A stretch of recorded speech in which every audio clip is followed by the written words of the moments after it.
Welcome to the Kent Lapp Podcast. Man, I've been waiting to have this discussion with you for some time. I'm so glad you're here right now.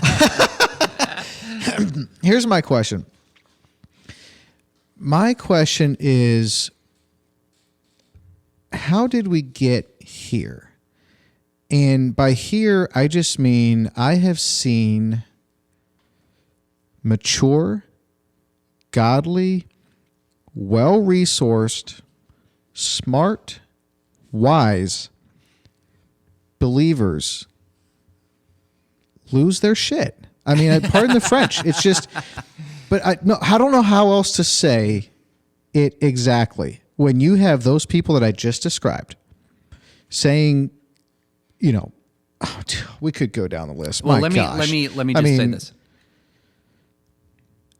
Are they really what you just described? And here's why I say that. I think, and I've grown, look, I'm not super old. I'm 52 years old. But the longer I live, the more convinced I am that you don't know who you are in any aspect of your life until it's tested. Okay? You can envision yourself as a truthful person. You can think, man, I'm a truthful person. I place a high value on honesty. You don't know if you're a truthful person until it will cost you something to tell the truth. You might think you're a faithful person. You might think that, you can stand in front of your wife on the day of your wedding vows and with every molecule of your body pledge to be faithful to her, and you don't know if you are until that's tested. Mm-hmm. You might think, and I saw this when I went to Iraq, you might think you're courageous. You might think you have a lot of physical bravery, and this is an old story. There's it's like a trope in movies, like the barracks warrior who, when the bullets start flying, is nowhere to be seen. You might think you're courageous until courage has a cost. So all of these areas of life, and this is the thing, and we'll go through our life and we'll fail.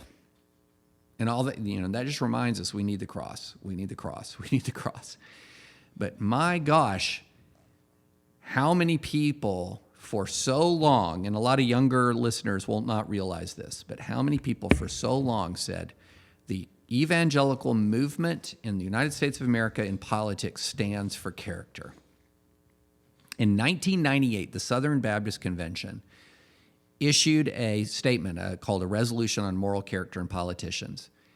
And I might get a word or two wrong on this, but one of the key phrases was said that tolerance of serious wrong by politicians sears the conscience of a culture, spawns unrestrained lawlessness, and surely will result in God's judgment.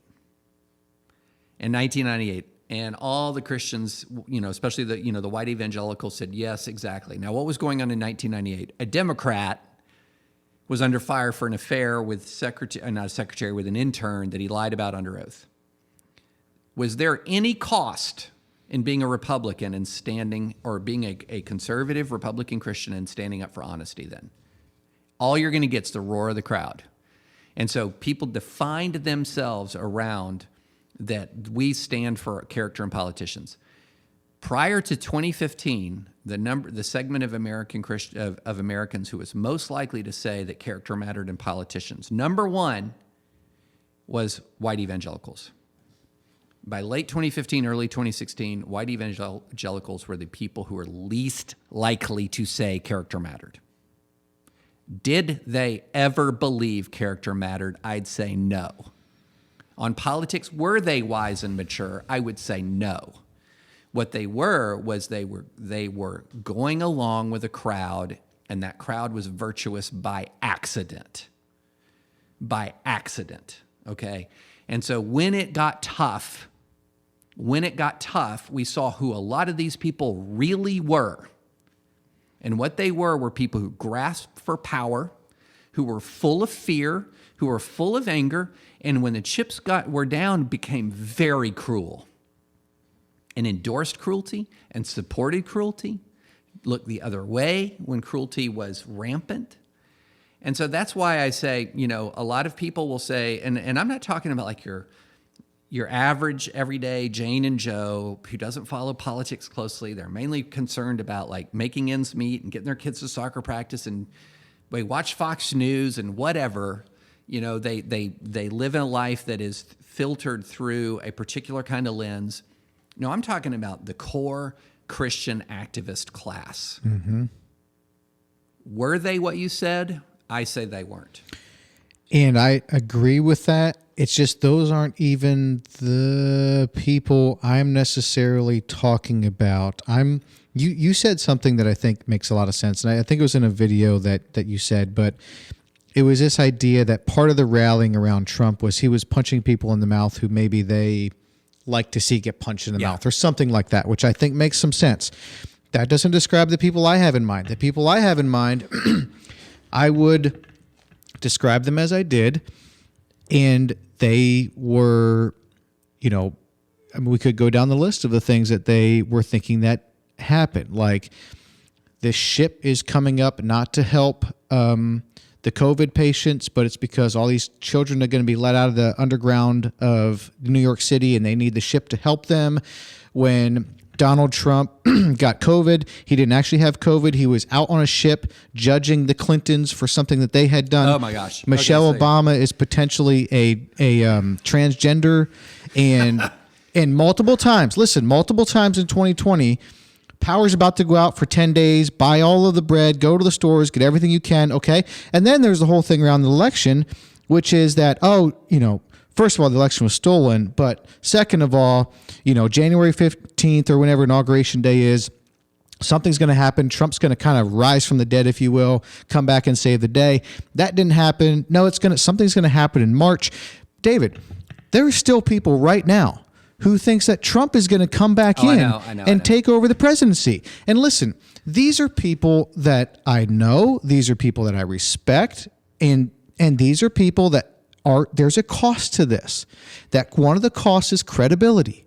You can't, can I give you just an example? I grew up Mennonite, right? Mm-hmm. So one of the things that I heard as a kid was of the dangers of radio and TV and alcohol. We weren't supposed to have it. Right. And when I become an adult and, now I can have all of those things, and I basically haven't listened to the radio in years. I don't care for it. I haven't watched live TV in my home in probably over a year. I don't care for it. So it's not like I'm all into those things when I could. It's just the reasoning that was given to me didn't hold true.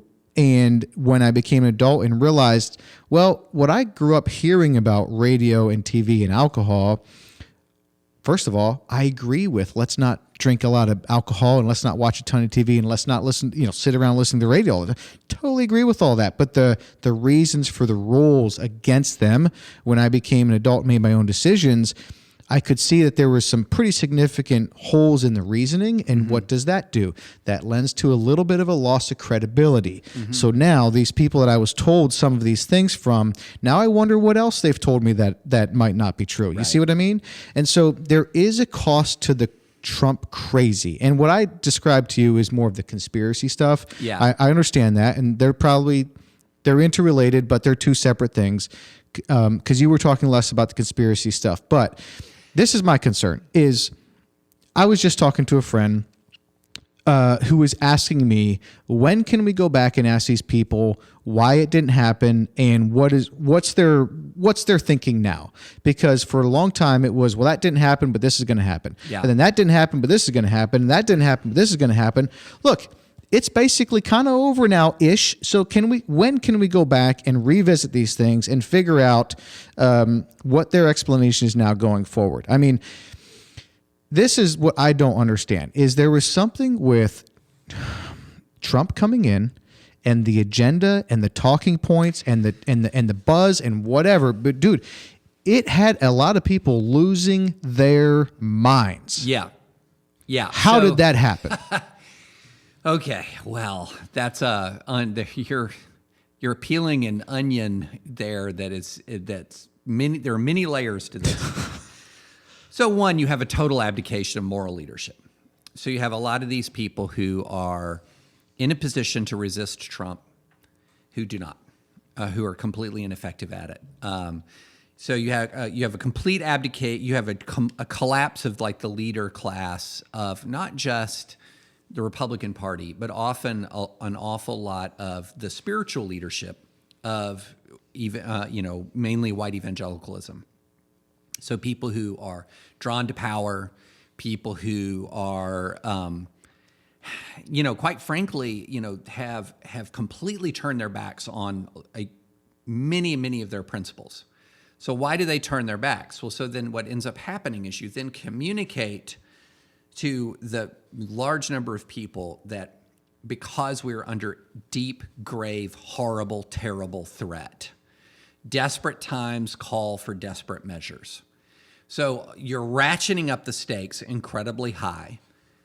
For years, you've been laying the groundwork that says the left is evil, the left is bad, the left is evil, the left is bad, left is evil, left is bad. So then you have an audience that is receptive to the message that says we don't need to, all of these things that we've said like in 1998 and whatever, it's just too important for us to lose this election. We can't possibly lose this election.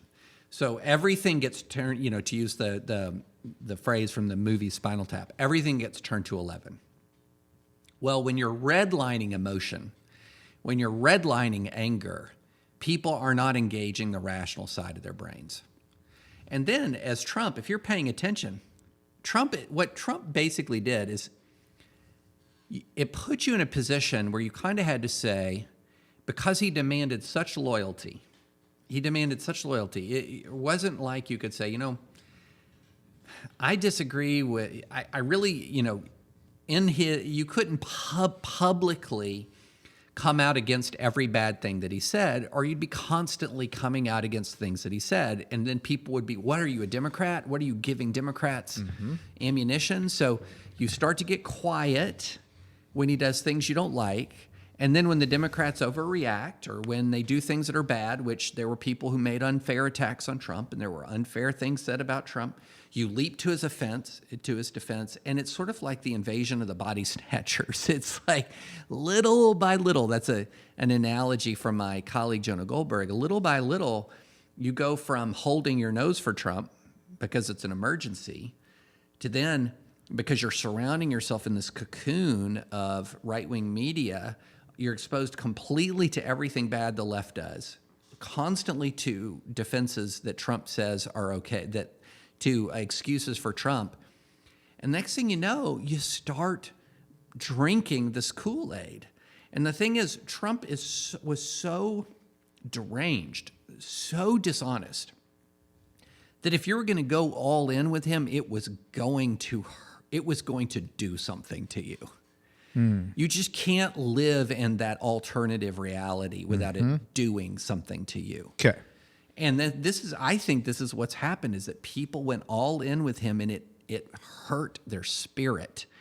It hurt them, and it did something to them. I had a friend of mine who is about as Republican as you can get. And he was with Trump, and he was with Trump, and he was with Trump. And then January 6th happens, and he wrote something publicly where all he did was disagree with the violence. He didn't even blame Trump for it. He just disagreed with the violence. And next thing you know, he's losing relationships. And as these people are breaking off relationships with them, they're telling him conspiracy theories that were so wild, I hadn't even heard them yet, and I'm on Twitter all the time. But I think what ends up happening is, it's that phrase from the Southern Baptist Convention resolution. It is that tolerance of serious wrong creates what it does. It has consequences. Yep. It has consequences. Yep.